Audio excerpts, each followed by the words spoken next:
ये कहानी है गिरधर नाम के एक सुनार की। गिरधर की आदत थी रोजाना सुबह भगवान शिव की पूजा आराधना करके गल्ले पर बैठना। वो भगवान शिव की पूजा तो करता था, पर कभी भी कोई जरूरतमंद गरीब या फिर कोई मांगने वाला भिक्षुक उसकी दुकान पर आए तो वो उसे भगा देता था। ओम नमः शिवाय, ओम नमः शिवाय, ओम नमः शिवाय, ओम नमः शिवाय, ओम नमः शिवाय। सेठ जी, बहुत भूख लगी है, थोड़ा पैसे दे दो, कुछ खा लूंगा। चल चल हट जाए यहाँ से। तो जाना सुबह सुबह दिमाग खराब करने के लिए आ जाते हैं, बस दुकान खोलने की देर है, इन भिखमंगों की लाइन लग जाती है। चल। वो भिखारी वहाँ से खाली हाथ लौट गया। तभी गिरधर का दोस्त आ गया। क्या बात है गिरधर, तू इतना गुस्से में क्यों है? अरे क्या करूं यार, दुकान खोली नहीं कि ये भिखारी मांगने आ जाते हैं।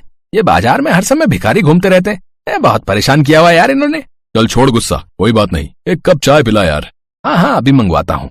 गिरधर अपने दोस्त के लिए चाय मंगवा लेता है। अब भगवान शिव तो भले ही भोले भाले हैं, पर अपने किसी भक्त को गलत राह पर वो नहीं जाने देते। कैलाश पर बैठे वो सारा नजारा देख रहे थे। क्या हुआ भोलेनाथ, आप मंद मंद मुस्कुरा क्यों रहे हैं?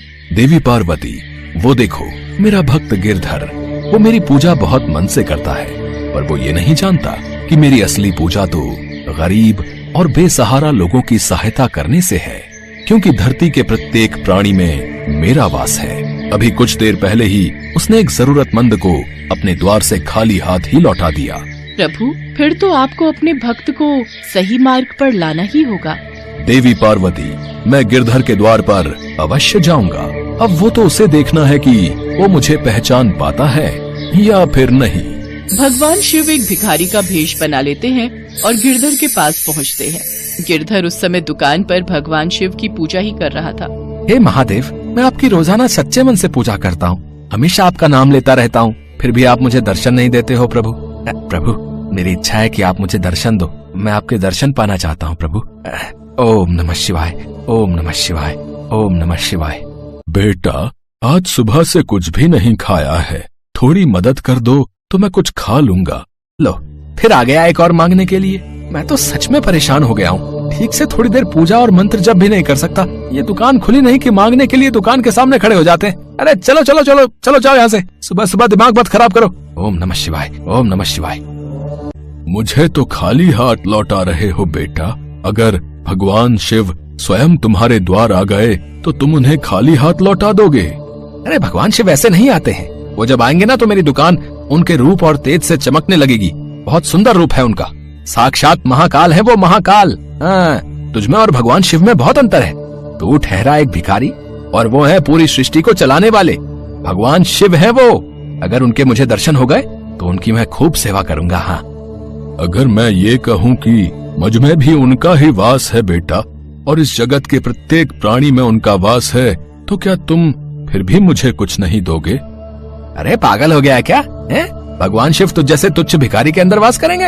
अरे बिल्कुल नहीं। अरे मैं मान ही नहीं सकता। अरे तुझे भीख मांगनी है ना, इसलिए तू ऐसी बड़ी बड़ी बातें कर रहा है। भगवान शिव ऐसे दर्शन नहीं देते, वो क्या भिखारी बनकर मेरे द्वार पर आएंगे? नहीं नहीं, वो तो बहुत सुंदर रूप में मुझे दर्शन देंगे। तू जानता भी है भगवान शिव कैसे दिखाई देते हैं। कैसे दिखाई देते हैं? कहीं ऐसे तो नहीं? और फिर भगवान शिव अपने वास्तविक रूप में आ जाते हैं। उनमें इतना तेज था कि गिरधर की आंखें उन्हें ठीक से देख भी नहीं पा रही थी। हे महादेव, आप मेरे द्वार पर आए और मैं आपको पहचान भी नहीं पाया। मुझे क्षमा कर दो प्रभु, मुझे क्षमा कर दो। गिरधर, तुम मेरे परम भक्त हो, इसलिए मुझे तुम्हें दर्शन देने तो आना ही था, पर याद रखना मैं सभी प्राणियों में वास करता हूँ। मेरा अनंत स्वरूप हर प्राणी में विद्यमान है, इसलिए सभी प्राणियों का आदर करो। भूखों को भोजन खिलाओ, प्यासों को पानी पिलाओ, दान पुण्य करो, पशु पक्षियों और जानवरों को कभी भी कोई कष्ट मत पहुंचाओ। पशु पक्षियों और जानवरों को कभी भी कोई कष्ट मत पहुंचाओ। सदैव दूसरों की भलाई करो, तभी तुम्हें मेरी पूजा का फल प्राप्त होगा। मैंने भिखारी का भेष इसीलिए बनाया था ताकि मैं तुम्हें सही मार्ग दिखा सकूं।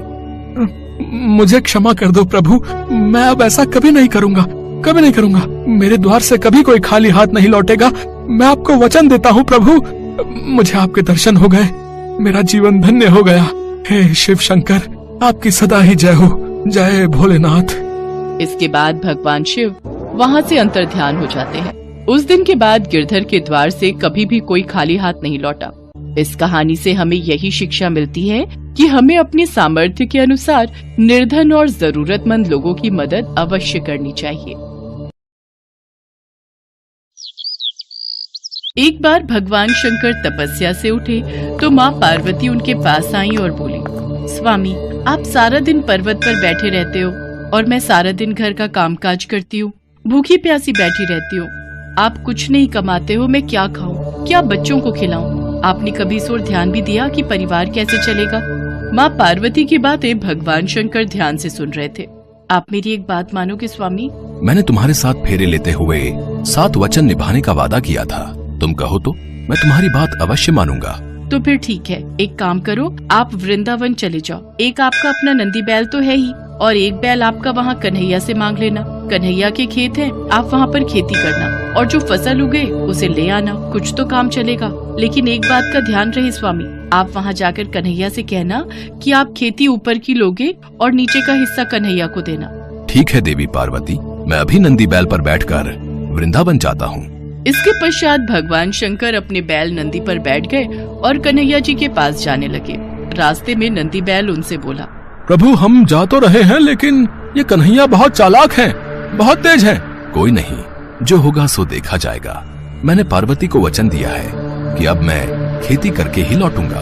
और फिर इसके पश्चात शंकर जी अपने बैल नंदी के साथ कृष्ण जी के द्वार पहुँचे और अपना शंख बजाने लगे। शंख की आवाज सुनकर कृष्ण जी द्वार खोलते हैं तो उनके सामने भगवान शंकर खड़े थे।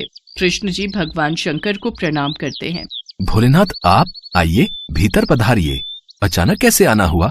मुझे संदेशा भेज देते, मैं आपसे मिलने आ जाता। कन्हैया, मेरा एक काम है जो केवल तुम ही कर सकते हो। हाँ हाँ, बताइए, मैं आपकी किस प्रकार सहायता कर सकता हूँ? मुझे आपके खेतों पर खेती करनी है।